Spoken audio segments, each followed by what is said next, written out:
Welcome to the Mum Dem podcast. By the Mum Dem? For the Mum Dem. But. Never gets old. No, it doesn't. Welcome back to our next episode of the Mum Dem. So we have another special guest for you wonderful listeners, and we're going to let her introduce herself. Hi, I'm Gabriela Houston. I'm a writer and the author of 4 Slavic folklore-inspired novels for adults and children. Amazing. Very exciting. Very exciting. So, well, you're obviously going to tell us more about your book and the work that you've done and all of that. But we always start off our podcast by hearing the mum visiting our podcast, or what's the word? Not Our guest. Our guest, thank you. Our guest tells their birth story. So please tell us the birth story of your oldest daughter, because we know you have 2 daughters. Yes. Yeah. So your oldest daughter. So it's going straight in with the graphic stuff. Let's go. It's like a writer's way. The Boners is really like horror and body horror oriented, so it actually really works in the theme. I had it in my head when I was pregnant with my first child that I was going to have like a very natural birth, and I was researching water births, and I was just, and with like antenatal classes as well, there's definitely a push towards like more natural birth, and they very much encourage you to have as little sort of intervention as possible. Like home births are just statistically just as safe as hospital births, which I was slightly skeptical about that, at least. So I had this much common sense, but so I've decided, against my doctor mum's advice, on having a very natural birth in a birthing center that luckily was adjacent to the hospital. And like when I woke up at like 3 a.m. and I could feel the contractions, I was like, okay, this is happening. So I went, made myself some toast, had some tea, and watched Tarzan. I still remember, like Disney Tarzan. I watched Disney Tarzan, and like was weeping at Phil Collins songs. So like just chilling on my Swiss ball, and then my family, like my mom, who was staying with us, and my husband woke up around 6 a.m. They were like, "Oh, you've been in labor for 3 hours." I was like, "Yeah, it's fine, it's chill." So. When I got to the hospital, I was like, 6 centimeters dilated, which is fairly far along for first birth. And considering you was at home that whole time, just chilling. Yeah. Watching Tarzan. And it progressed quite quickly, 8 centimeters. But the thing is, going into the warm water in a birthing center completely stopped. Slows it down. It didn't just slow it down; completely stopped the progress of my labor. And I had a student midwife with me, who was, not very like she wasn't telling me, you should get out, you should, do all that. She was just letting me chill for 9 hours. Whoa. Where I was stuck at like 8 centimeters, and So you had your contractions stopped? No, they didn't. They did not stop. It's that beautiful, magical moment where you feel like you should be pushing already, and you're not allowed to yet because you're not fully dilated. And my mom, who was with me, she was absolutely losing it, right? Like, because she was convinced I was going to die. And she was, as a medical professional, but it's not her, area of immediate expertise. She's delivered births, but not in decades. So, she knew this is not, like, she could see that something was not right, but that she couldn't, do anything about that. And then there was a shift change between the nurses, and the sort of a new midwife came in, and she could see that I was like basically passing out in there, and she was like, "Okay, you're not gonna make it without medical intervention." So they got me out of that bathtub and transferred to the sort of hospital part, and the epidural was the most beautiful and magical experience at that point in time, because I felt like, oh my God, like maybe it won't be so bad. Maybe I'll live. And anyway, and I was extremely lucky that they transferred me to the hospital part when they did, because very, very shortly after they transferred me, they put the sort of monitor around my belly, because in the birthing center they can only measure the sort of child's heartbeat between the contractions, whereas my child's heart rate was dropping to like nothing during contractions, and only the monitor that they put on you in the hospital can actually see that. So the child was in distress, and so they had to kind of pull her out, and she was blocking herself with her elbow, which was another, so she was not coming out. So they pulled her out, and she scored like 0 points for color on the scale. She came out blue, and she was fine in the end. But the only reason she was fine and I was fine is because they transferred me to the hospital when they did. And so obviously that skews my my view of how much oversight you should have from the sort of medical side. But also I know that it's to do with people being overworked in AHS.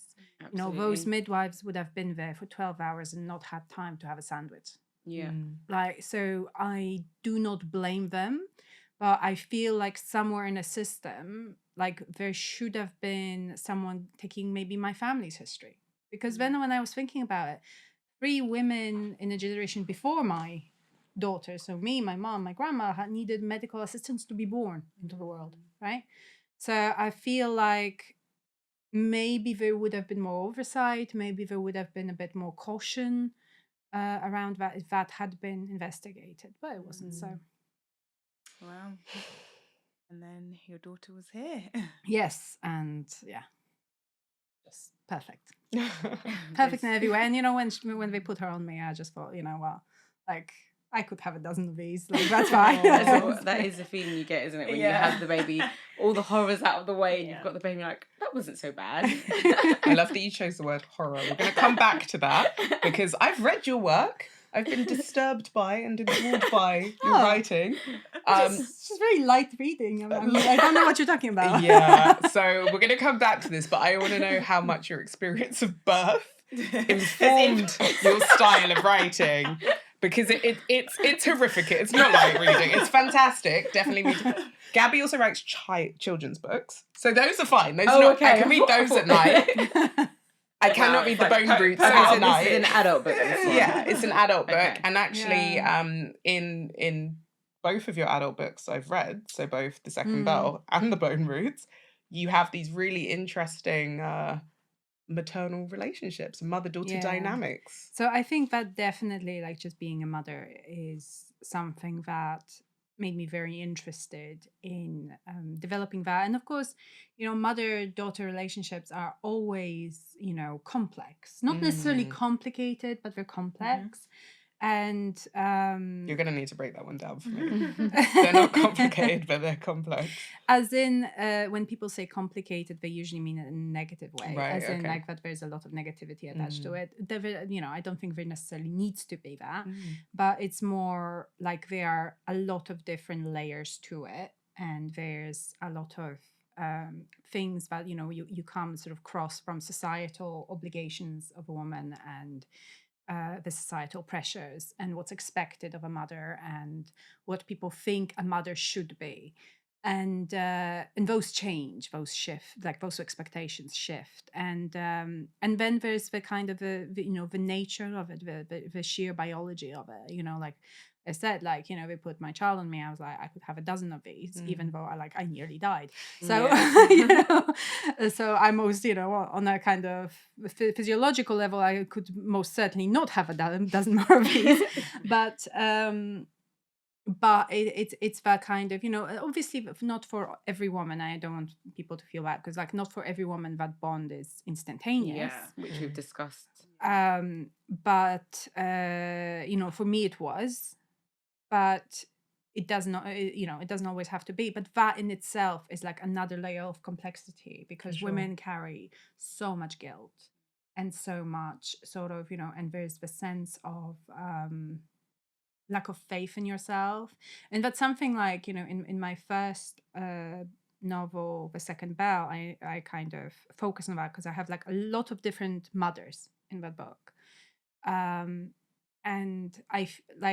some of the mothers have doubt themselves more and others doubt themselves less. And I think that the healthiest position to be in general in life is to have like a level of doubt, because when you stop having doubts, that's when you're in trouble. And it's just like constantly adjusting. And that is something that, in the Bone Roots, because the premise of the book is that there's two mothers who are trying to protect their children and only one of them can succeed. So there's like a level of mystery. You don't know why that is, as you go in. But one of the main sort of two protagonists, Kada, like she has this singular purpose of like, she is going to protect her child. And everything else, all kinds of, like moral values or like what she wants to do, like that is relative in comparison to that. So when you have this core purpose, like I will protect my child, like my child can burn the world down, I will protect my child, right? So everything else falls into place in a different way. But so. And do you think there, if you are like that character, a bit of doubt of your actions, your motives is maybe healthy? Or do you think it's unhelpful? Because you said earlier you think it's good to have a bit of doubt. Yes, I think maybe it's very hard because you can only know if you've doubted yourself a healthy amount in retrospect. Yeah. Right? Because when you have, when your child is all grown up and you see, is your child a nice person or are they an absolute a-hole? Right? Like if they're an a-hole, then you're like, oh, I should have doubted myself a bit more, maybe. Wow. but so that's something you find out like the proof's in the pudding. It's also, I guess, where the Mum Dem comes in, the collective, right? Because being able to just ask other mum friends, this happened with my kid. This is how I responded. I don't feel good about it. What do you think? Sometimes it's really helpful for other people to be like, no, I would have reacted the same. Or even I would have reacted the same, but we shouldn't. We need to moderate our behaviour. Absolutely, These are children. They do not yet have a fully developed prefrontal cortex. Of course, they are mad. I think you're right. A bit of doubt is healthy, but definitely speaking to other mums is helpful because the retrospect doesn't help you if you were wrong. The mums that you trust. The mums that you respect, because one of the things that I find really problematic, and I see it in my family, like, among the people who just had like babies, and their experience of a kind of maybe wider Mum Dem, right? In terms of, Facebook forums, when they were trying to get advice. They were trying to, coming to reach out, like to get advice. And the amount of judgment and this kind of, arrogance that they would meet with could be really overwhelming, especially when you're in a vulnerable place. For sure. So I think it's like with anything, like when you have what's more valuable, like people who come back to watch your show over and over again and they express their opinion, or someone who just heard of a show and thinks like, oh well, I don't know about this premise, like it's just some random person, like everybody has an opinion. Everyone has an opinion. So that's why the Mum Dem are here. We are something we're I was thinking the same thing. Passionate about creating a safe, healthy, wholesome environment for mums, because it's so hard to find, and we've all been in situations where we've sought advice in the wrong places and been burnt. And thankfully I think we all sought advice as well from safe friends and close friends and family that we've had around us as well. But we've had those experiences too, and so that's why we really want to create this safe space for mums to be able to talk about whatever they want and not get judged and by feel it. Feel like they are not being judged. Absolutely. And I think there's fine line, because like you obviously observe, like, especially when you have, like, your first kid and you're suddenly thrown into this world of playgroups and, preschool and all of that. And, like, suddenly you're met with so many different types of moms. Yeah. And, So some anytime. judgment occasionally is inevitable. We're human, right? Yeah. But I think sometimes especially when you like and respect a person, but you see, like, okay, like, I'm observing what they're doing with their kid, like, it works for them, fine, but, like, it doesn't work for me, and that is valuable in itself. Like, Yeah. if you see something, like, as long as it's not actively, objectively harmful to the child or the mom, then there doesn't need to be a judgment on, like, people just doing things a different way, because people have, there's all the different, like, especially in London, we are, like, surrounded by people from so many different cultures and backgrounds, and, like, people have such different way of approaching parenthood, and it's just, I think it can be a healthy source of doubt about yourself, because you see someone doing something in a way that makes their children thrive in ways you couldn't predict yourself with your background, and then you just sort of try and adapt that. I like that. I like what you said. I feel like when you first said about having an element of self-doubt is good, I'm quiet because I was trying to process it. I'm trying to think, do I agree with that? Because I'm someone that I feel like I like to go at things with full confidence and be happy that I've made that decision. But then when you were talking now just about observing other mums and looking at how they're interacting with their children and thinking maybe that's not what I would do, but because they've done that, it's enticed a reaction or something in their child that maybe I haven't in my child. So for me, I get where you're coming from, because I think there's times when I've looked at other mums and I've seen something they're doing, and I wouldn't call it doubt, but there's been an element of, oh, I don't do that. Maybe I should be doing that, or maybe I could do that. So It's for me, it's more questioning. inspiration. When I say doubt, it's questioning. I like that. questioning. Yeah. That's a better word. Yeah, I like that. questioning what you're doing, and because I having agree. like I think the danger zone is always to have like 100% confidence. Yeah, because in none the of us child. know what we're No doing. one. It's so worrisome to me when I see people coming into maybe even other mums and without a shade of a doubt, like, this is not how you do this with a baby. You need to do this, right? And I'm like, well, but there's a million ways to do this, X, Y, and Z. And how come you have this confidence to say this? And it's not confidence anymore, it's arrogance. And that is so harmful, because then you're producing in your child a sense that it's okay to then judge other people who have a different, experience. Like a superiority. Exactly. Absolutely. I think sometimes it's a lot of the older generation as well that will sometimes say you're doing this wrong. That is not how you do it. And there's that saying, isn't there? There's 100 ways. No, there's no one way to be a perfect mum, but 100 ways to be a good one, or something like that. In the sense of, like, we're all trying to do the best we can at this incredibly hard job that is motherhood. Like, even this morning, the dynamic that we have to overcome just to get in this room together is insane. And I just think there's a lot of children between us. It's never easy. We've got 9. How many children have we got between us in this room? 4, 3, 2.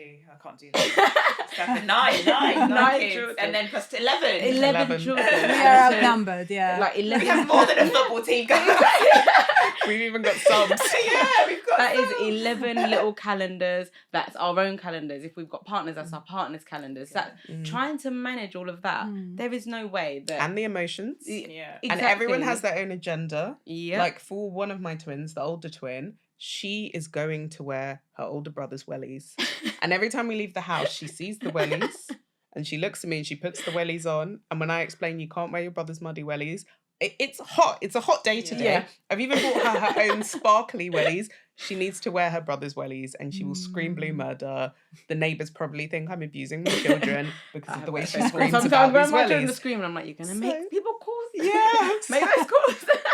So that happened today. But yes, anyway, on to the next question. Yes. Right, so the next question for you is, what is your favourite thing about being a mum?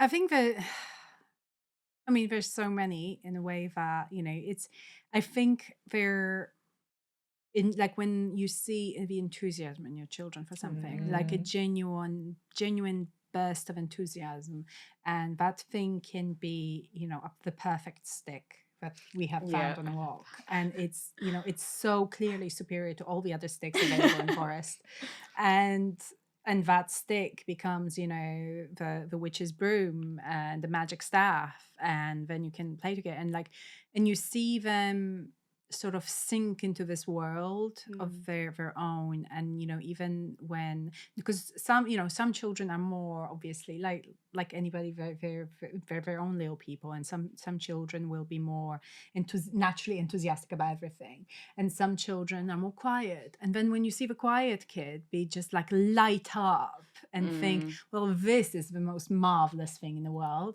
and it kind of lifts off a lot of like everyday worries or a kind of grayness in life. And it's there's like some research recently that says that women who have a child after 40 tend to live like by like 9 years longer or something like that. I might be That's getting all that I number needed to wrong. hear to know that I need another Now child. she's like ready for I'm telling my husband, if you want me to live longer, Yeah, give me a child after 40. but the thing is, it's so like it doesn't surprise me in the least. Doesn't surprise me. Because it's like I know a lot of like teachers who I know who tend to stay like mentally younger longer, people who work with children, because they it kind of stops them from sinking into be like just being a bit jaded or cynical, and it like allows them to kind of reach for that younger version of themselves. It's not necessarily that you're just connecting with a child, but it's just like you're remembering like Your inner child. yes, I inner feel child. that so much. I really do feel that. I'm a teacher, and honestly, even yesterday I was on FaceTime to my brother who is in Thailand, and he was on the phone to my oldest daughter on the top bunk, and I was reading a story to my little ones, and I could hear my brother saying, you can just tell she's a teacher. Listen to how she's even reading the story, how excited she is about this story. So I definitely get that. Like it, and what you're saying about the enthusiasm, it's just so magical, isn't it? There was an instant the other day where I was pretty much almost in tears because of the morning that we were having.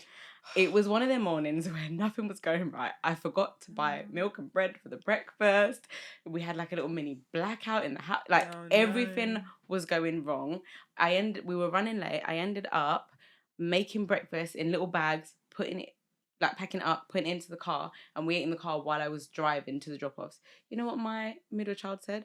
This is the best day ever. Aww. And I was just like, oh my God, like I'm here on the verge of tears because of how rough my morning has been. And to her, like, it's an adventure. She's loved it. I'm like, come on, let's do. Like, she's loved it. She's like, she's loved eating breakfast in the car. And that for me was just like, wow. Yeah. Like, it's that enthusiasm, like you said. It is like so just special. a little thing. You think you're so stressed out, and they're having time with their lives. Like when your daughter brought you What's-Its this morning. Oh my gosh, so I was freaking out. I was so stressed out because obviously it's my daughter's birthday party tomorrow, and she's having a spa party. I thought I'll save money because the quote that I was given for a spa party for 8 girls was like insane. My monthly mortgage. So I gave her a budget that was a quarter of that, and we've got it. We're going to have like 16 children.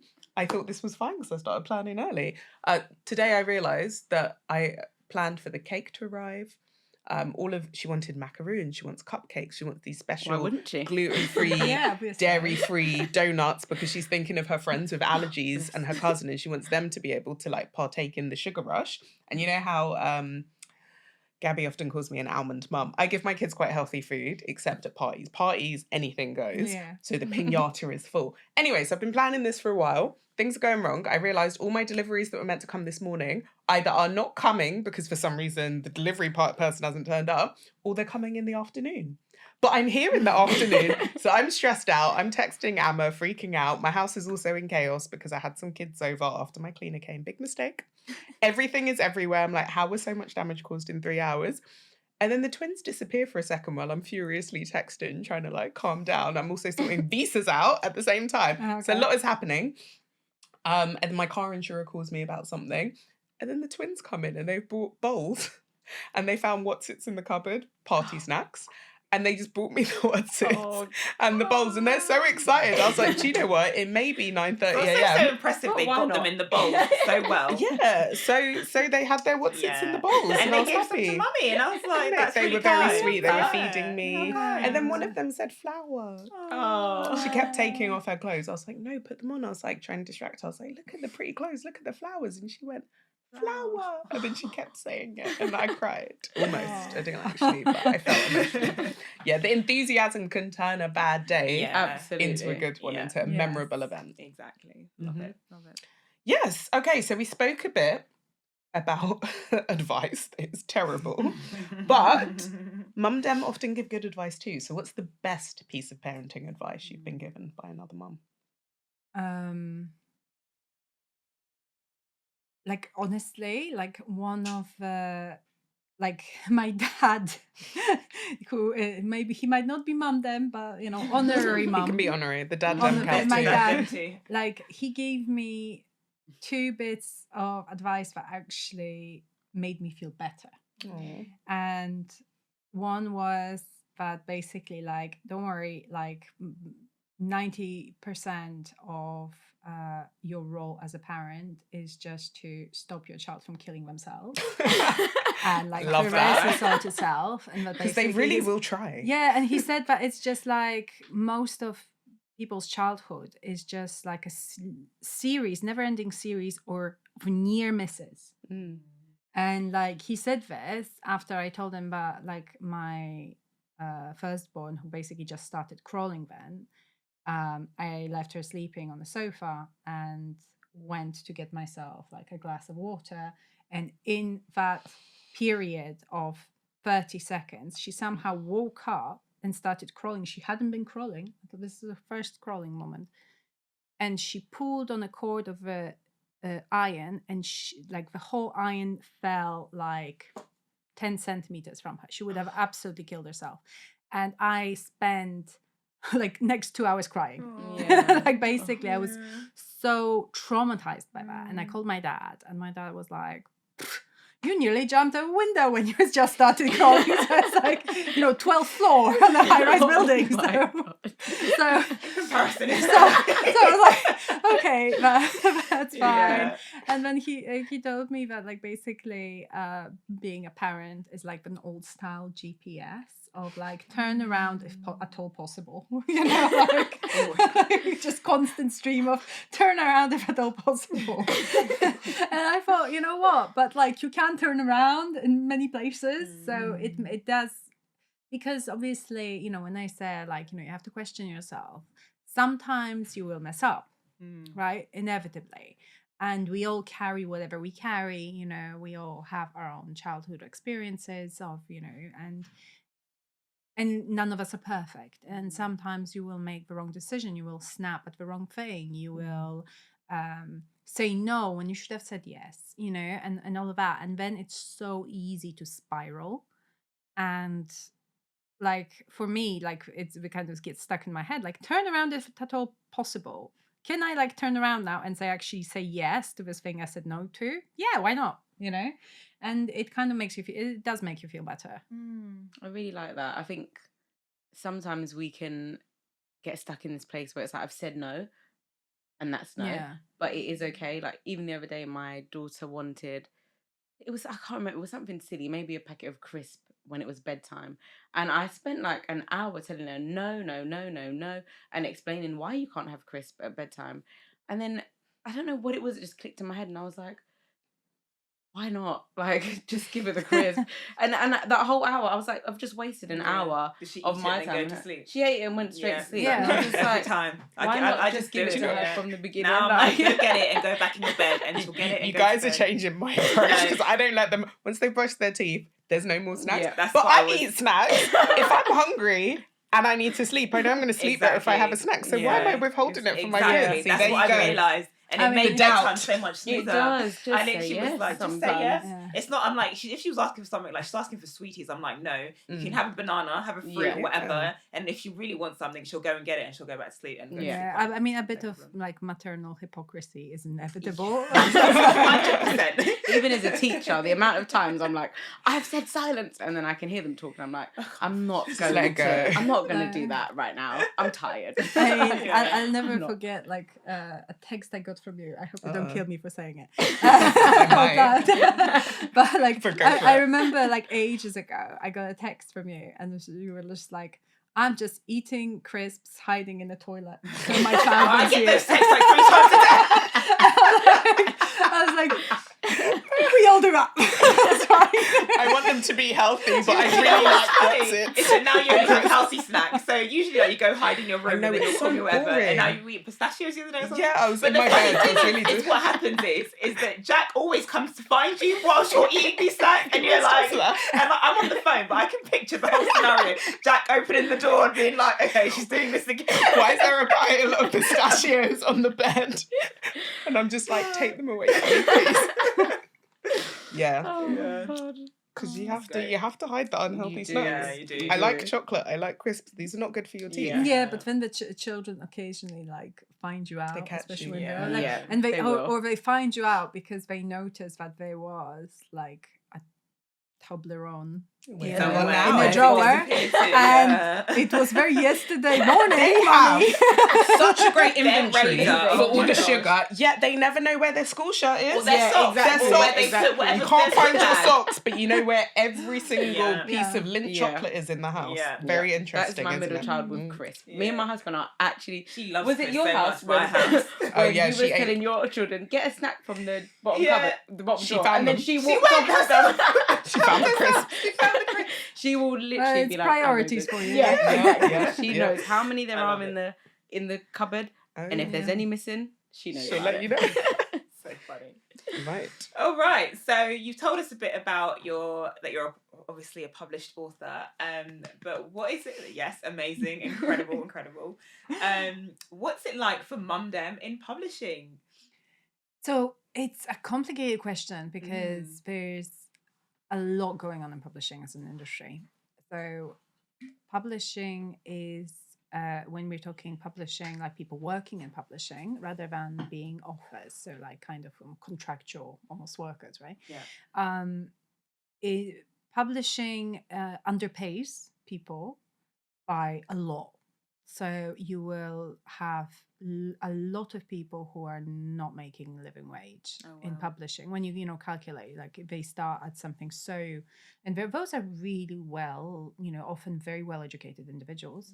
So that unfortunately means that the people who can work in publishing long term are often, they need to be already wealthy in some way. Right. So, you will see a lot of people whose partners earn a lot of money, or who, because obviously, like once you get to the top, you start earning decent salary. Yeah.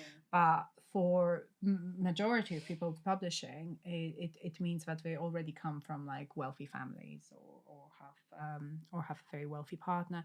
So while there are, women in publishing definitely have issues when they, like in any industry, when you have children, people are not always as flexible as should be. My own experience was particularly bad about that.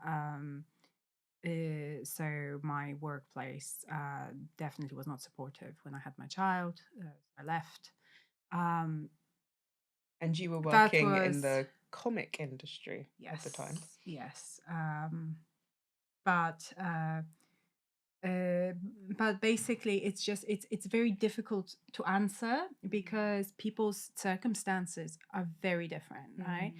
So there are people, like there's quite a bit of nepotism in publishing. So there's people who are protected, who will always fail up, who are who have it quite easy. So their struggles with motherhood and work are not quite as bad as in many other industries, right?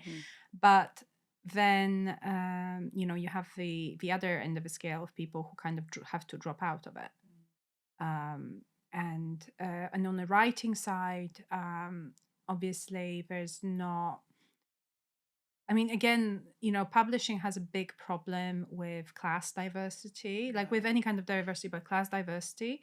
So I've spoken to like quite a few authors recently about, who are working class, and they're trying to kind of raise visibility of that issue, because there's a lot of working class kids who just don't even see writing as a like even as a remote possibility. Whereas I've known quite a few, like, upper middle class people who kind of had it as one of their life's goals, as in like, yes, because I know so many people who are in publishing, who have like published books. Of course I'll write a Like, book. well, of course, It's when. So, who see it almost as a given that one day they will like put their thoughts to paper, and so obviously, it's just like with anything, money is a huge barrier, because with anything to do with publishing, you don't get paid up front, unless you're really far along in your career and you're already Stephen King. At which point doesn't matter. Like, you can take a year, 2 years to write a novel, then it might take you another year to, if you're lucky, to find an agent.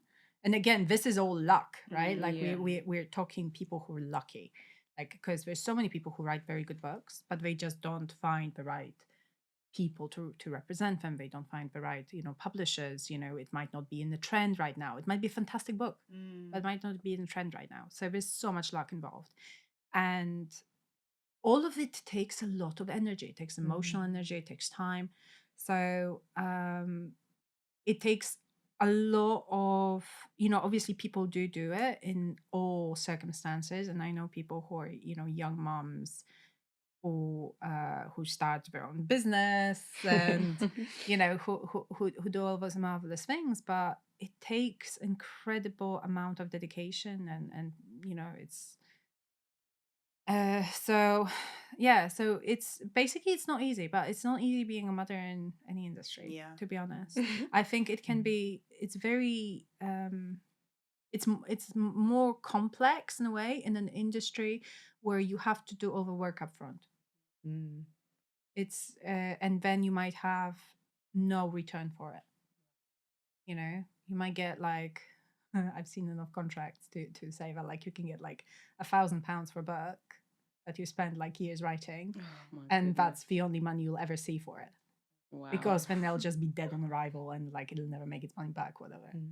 So I read a statistic, and I think it's probably worse than this because this is a few years out of date, but it said it was about writing being a very middle class activity, because the average salary, as in it includes Stephen King, and it includes the person who gets the £1,000 advance and never earns it out.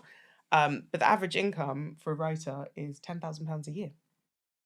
Yeah. And I remember seeing it, and then there was some article, and then there was this discourse on the platform formerly known as Twitter, where people were saying, I'd love to see £10,000 a year from my writing. Yeah. So it's a weird one, because it's very skewed by people celebrating the six-figure advance. But I guess it's something that you do because you love storytelling, right? Yes. I mean, but it's also very interesting. So obviously, since I've had like a few books out, I've known quite a few authors in different stages of their careers and in like different echelons, right? And so it's basically quite difficult because nobody's particularly happy. Even like I've known like someone who has a book that like was a bestseller, and it's like, by all, like I would be delighted if my book sold half as much, but her publisher was not happy, because it's like, what, only like a few tens of thousands of copies went. Like, I mean, come on. Oh, wow. I think that's good in an age where people are all on electronics, social media, podcasts. For me, it would be marvelous. Yeah. But her publisher like had put her as forward as a lead title, and they spent a lot of money on it. So they expected to be rewarded tenfold, right? because they spent their marketing money on this book. They didn't spend it on their mid-list authors Yeah. who think so. You get nothing. Who get nothing. It's the hedonic treadmill, isn't it? Yeah. That people get to a stage. It's I just want to finish a book. They finish the book. I just want to get an agent. They get the agent. I just want to get a deal. They get the deal. I want a bestsellers list. But You there's get the list. also I want an award. yeah, there's a lot of people think they can do certain things contractually to protect themselves and unfortunately I've also seen like a lot of contractual obligations that like people can negotiate out if they have some leverage are not really enforceable. Right. So Are you allowed to give us an example? well, I was actually Sounds like the listening. tea I was is hot. I was listening. No, I mean I'm not going to give like a particular person. No, not a example. person. No, hypothetical. no, actually, like I was listening to this podcast. There's a publishing podcast. I don't know if like I don't want to offend you by like mentioning another You listen podcast to on other here. podcasts. But they were saying that like people sometimes try to do demand like a marketing like we had this conversation before like they demand marketing budget in their contract, and it's unless you're already like a big name, right? Unless you're Richard Osman who suddenly decide to write books, right? You have very little leverage to demand that. Like most people will laugh in your face. But even if you have a fantastic agent who will negotiate with the big five, because they like, and even if it's like they have to pick you for a lead title already, right? So because each publisher will have people at the like, they're like, okay, so we're commissioning these 10 books. These two are lead titles. All the marketing goes to them. And the rest, Good hopefully something will happen, right? And it's so basically it's not enforceable. So you basically have you can have a marketing budget if you say, okay, I expect you to spend X on Facebook ads. How are you going to check and enforce that? Like it's it's based and like there's a lot of things like there's this website BookBub. My publisher managed to get me on it with first book. Hopefully we're hoping to get with second one, but so they basically are a discount website which sells ebooks to their like gazillion followers at a very discounted rate, and the publisher is required to pay them like I don't know, a flat fee of I don't quite remember how much it was, like say for example £400 if they put up this particular book for like $0.99, right? And then they will sell like 1,000 copies of his book in a day. However, but this is something that like the publisher has to market for, right? So budget for. So they will put this £400. However, you can ask for it. However, BookBug might not select your book because they're editorial driven and they decide which books they want to put on their site. Because loads of publishers and lots of independents try to get their books on it, and most never get on it. So it's the things that people spend money on are not necessarily, and it shifts because sometimes people are like, oh, not that traditional publishers are particularly good at being data driven, but sometimes they're like, okay, right now what was really worth spending money on is Amazon ads, because otherwise people will search for your name, it won't show up till the 4th page, so or they might not, or they might say that like it operates on an auction model, right? So you might say, well, we did spend this budget that you asked for, however it didn't result in what you wanted. So it's very complicated, and I have had like experience working on the other side of it, and I've seen how complicated it is.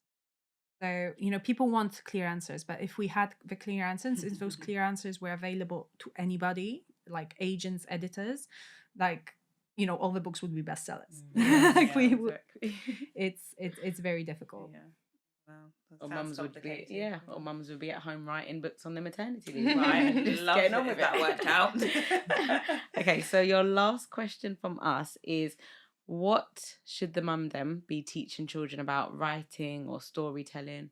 What should we be teaching them? I think the first thing, before you get to like the more complex side of it and like telling kids like, oh, you can make up your own story, whatever. It's just like, to expose them to as many different types of books as possible and to be receptive to what they like. Because if your child likes gross books about Like mine do. like decomposing bodies having a party, like that's that's fine, like that encourages them to write. And like some of the worst things in my opinion that people can do is tell them, oh, this is not the kind of book I want you to read, like no, oh, you like comic books, they're not real books, and it's like, no, like encourage them to look at as many different types of things as possible, and they will choose what they like, and They'll like to find their not put enthusiasm. any, yes, exactly, not put any stigma on it, and encourage them to like maybe to talk to them about tell them stories when you're walking in a park or something. But I think the reading widely and reading fiction especially there's a bit of a problem with boys not reading fiction and men not reading fiction.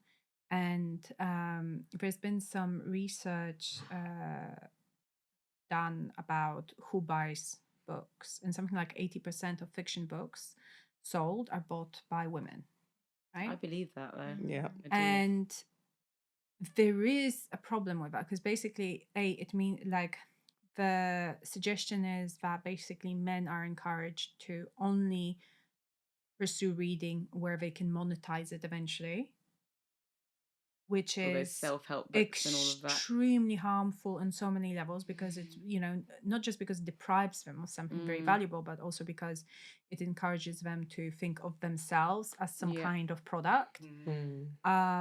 But secondly, also there's a lot of research done that shows that reading fiction increases our capacity for empathy.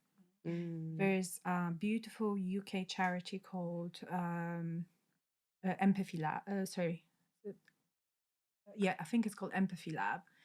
And basically, they work with neuroscientists to basically make people aware of this research done that shows that reading fiction increases empathy, and how empathy can benefit society, right? So the research was that like basically you had if you have like two people with like a brain scan on, and one person like tastes cinnamon and the other one reads the word cinnamon, and the same parts of the brain light up. Wow. And strengthening those connections will allows people to sort of access experiences that are not their own, and I think we need more of that. Yeah, for sure. So important. Absolutely. That's Words great are tips. just Yeah. But That's also amazing. when it comes to like reading for children, the thing is, so I like sensibilities don't always translate, right? I'm Polish and we have more like the stories for children tend to be a bit more gory. Yeah. But I really don't think there should be many subjects that are off limits, as long as they're done in a way that is respectful, that is like age appropriate. But like my children's books are tackle subjects like childhood loneliness and death, like a death of a loved one. Like so many children do lose parents, right? And yet we are not producing materials for them to be able to engage with this in a way that actually engages with it. You have so many stories for children where the child's an orphan, and yet you don't at all seem to go into the subject of what it means for a child to lose one of their anchors to their own identity. Right? I really think that people shy away, and I've heard of people being like, I'm not sure, it's like there's like a death of a parent in this, like I'm not sure my child should read it. I'm like, well, children go through it, right? And their friends do. And their friends do. And I think it's so important to not gatekeep experiences in this way. Like, as long as a book deals with a subject with dignity and respect, Yeah. I think it's it's always valuable for if a child's not interested, that's a different matter, right? But I think very often parents try to sanitize a lot of life's experiences for their kids in a way that prevents their kids from growing. Wow. That is some deep stuff. stuff. Right? Thank It's you. always Really deep. stuff.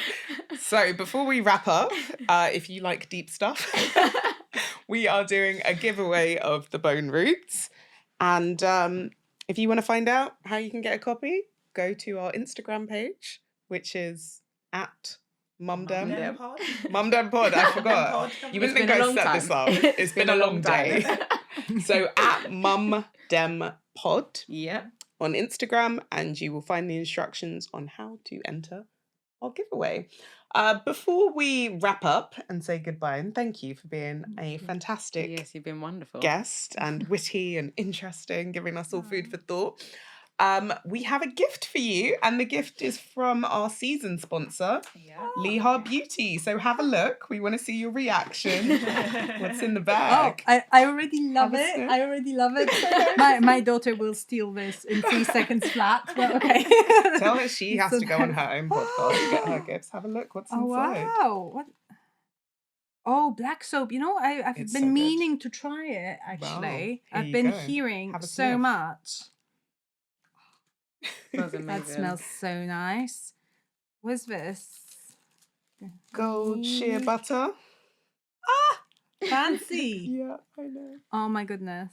The other one's my favourite. Absolute fave. And then oil. Wow. Yes, it has tuberose inside. Oh, I love so that it smell. smells amazing. Thank Yeah. you. Enjoy. So that's Oh, from our okay. season sponsor, It's Leha. Leha. Thank you so much. You're so welcome. Enjoy. Thank you, Leha. Thank you, Leha, for making this possible.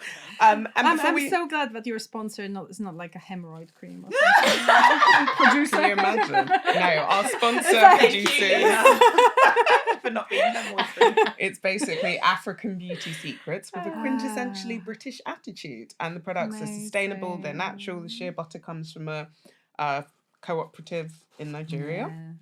and people are paid properly, which is excellent. Wow, that is rare. It is That's very rare, beautiful. exactly. Especially like for black soap, I'm really excited about it because I know this Ghanaian guy whose mom and grandma used to make Oh, that's so cool. black soap, Yeah. and so he was telling me all about it and how marvelous it is. So I'm very excited. Thank you so much. You're so welcome. Nice. Before we wrap up, do you have any projects that you want to tell our listeners about? So we just wrapped up a Kickstarter campaign yesterday morning, and Rachel has a story I do. in the anthology. I wrote an Anansi story. Whispers Nice. in the Earth, and it's like an anthology that I have also illustrated with lino cut prints.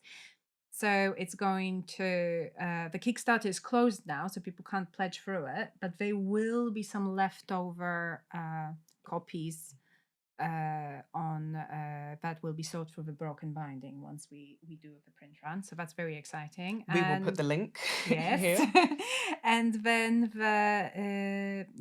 and the other thing I can't talk about yet because it's in the purgatory stages of the Oh, process. in Like the so works. basically I got a new agent recently, and so hopefully something Watch will this this be a new space. book. soon. Watch this Yeah, space. watch this yeah. space. We Love will link it. to Gabby's newsletter, so you'll be able to get the Thank news you. fresh when the tea is piping hot. Absolutely, come to your inbox. which will be especially valuable with Whispers in the Earth because the deluxe copies will be very limited. Yeah, they're very beautiful. They have ribbons and end pages. Yes. So pretty. Oh, I love end pages. Right? Love end And pages. Gabby, how did the Kickstarter go? What percentage did you So hit? we finished at 233% Wow. of the original goal. Oh. So I was absolutely blown away because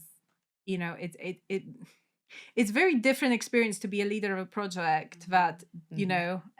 ended at over 200% versus being a leader of a project but flopped. So I was absolutely terrified before we started the campaign, because I knew that there was 19 other writers,